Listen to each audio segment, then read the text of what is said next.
শুধুমাত্র জানান দেওয়ার জন্য ভারত পরীক্ষামূলক বঙ্গোপসাগরে একটা মিসাইল ছুড়ছেন।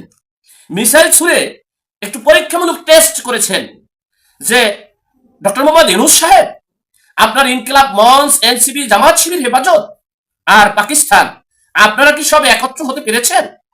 সব যন্ত্রপাতি, পারমাণবিক সবকিছু সক্ষমতা অর্জন করতে পেরেছেন?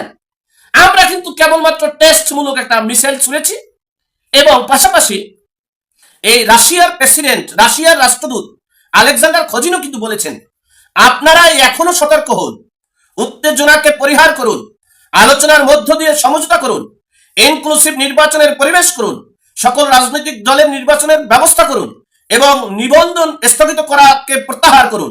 নইলে 1971 সালের মহান মুক্তিযুদ্ধে ভারত, রাশিয়া এবং বাঙালিদের সাথে কাঁধে কাঁধ মিলে এই উগ্রবাদিত্ব, মৌলবাদিত্ব এবং ধর্ম অন্ধদের রুখে দেওয়া হয়েছে এবং দেশ স্বাধীন করা হয়েছে।